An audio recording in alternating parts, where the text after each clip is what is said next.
Just getting warmed up, it's early. Got the slinger out. I'm gonna give Grady a little advanced workout today before he heads to Palm Springs to watch the pros. Hope you guys are having a great day too.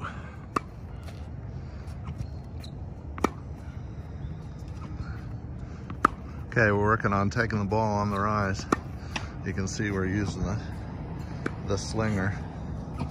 And we're working on it, absorbing power, and then trying to relax and use the power that our opponents are giving us.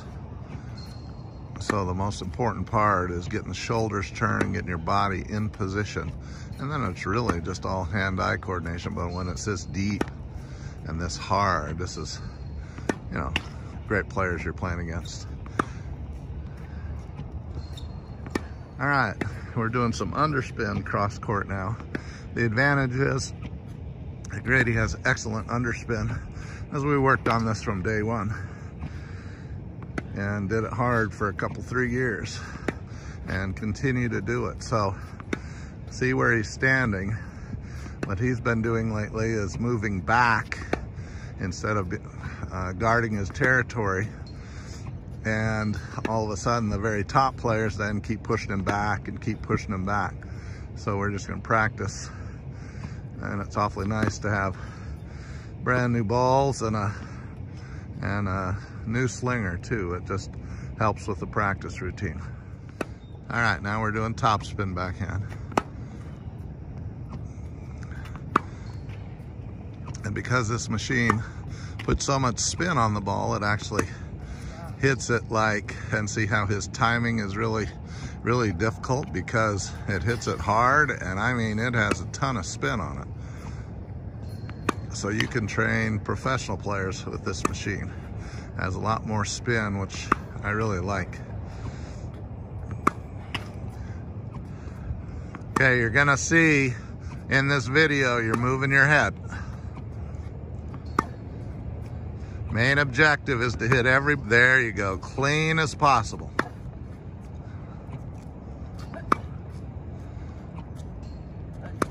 I can also sense maybe a little grip tightness. Maybe not. You tell me. Yeah, there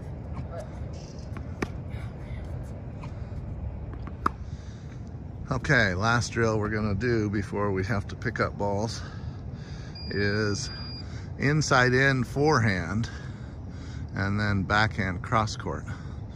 So this is a pretty common advanced drill.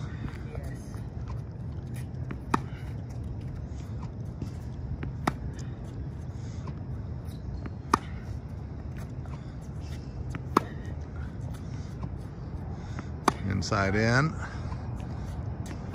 Good. Staying down on the ball is the key. Projecting that ball where you want it to go.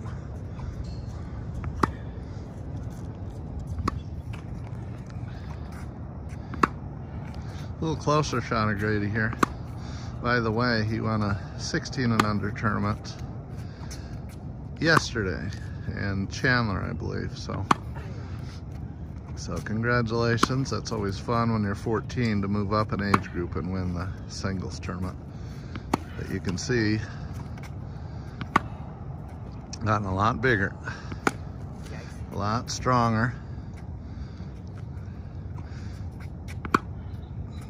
And I think the disappointing part about these USTA tournaments is they're only 2 sets, because for him to be able to grind out a 3-set match and win it gives you lots of confidence. It's so much easier to play if you're in great shape 3 sets instead of 2 sets and a tiebreaker for the 3rd.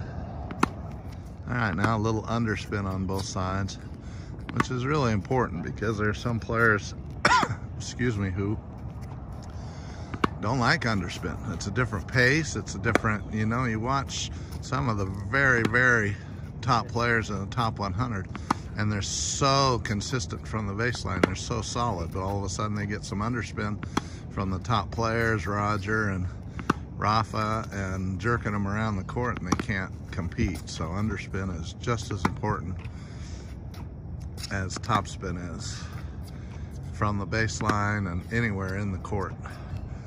Plus, that return of serve is always nice to be able to go to underspin every now and then.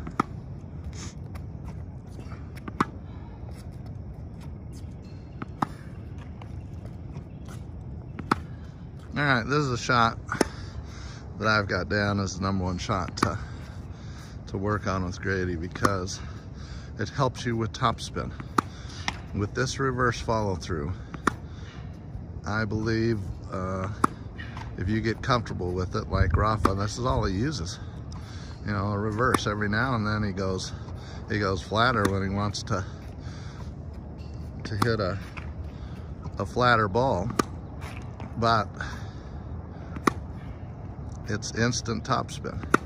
So if you've got this shot, then you got your classical follow through, and the classical follow through is very similar to the reverse, just not as vertical.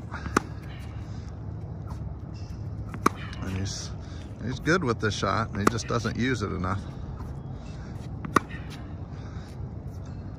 But since I'm slowing down now, I'll get to watch him play, and we'll work more on the reverse forehand. All right, so now we're doing a reverse forehand, inside out, and then running around his backhand. Now, we wouldn't normally do that, but it's a good footwork drill. All this stuff is about timing.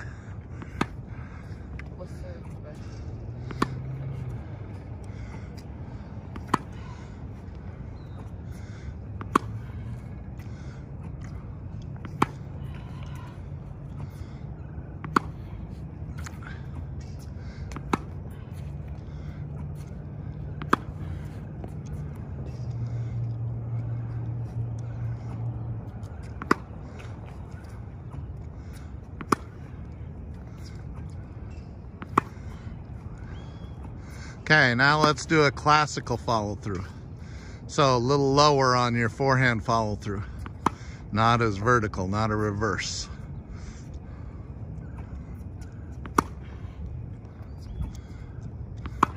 See, and here's where I think this reverse helps, because it helps you get comfortable then with hitting your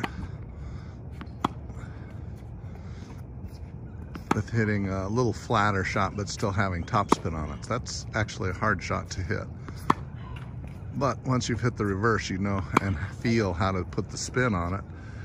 Then you follow through in a classical follow through, and you hit a little lower than your reverse forehand. Okay, so now we're doing just a regular forehand aggressive volley. Move back 2 steps, a little lower. Right there. Now do 1 forehand, 1 backhand. The key is the swivel, the slight rotation of your core, and then being able to feel what angle your racket face is at, and then at your target, which we're going deep and penetrating. So let's say we're in no person's land, hitting a volley. This is the hardest volley to hit right here. So from no person's land to the service line. Move to the service line. Move in, move in. There you go. Again, nice footwork drill. But getting him comfortable with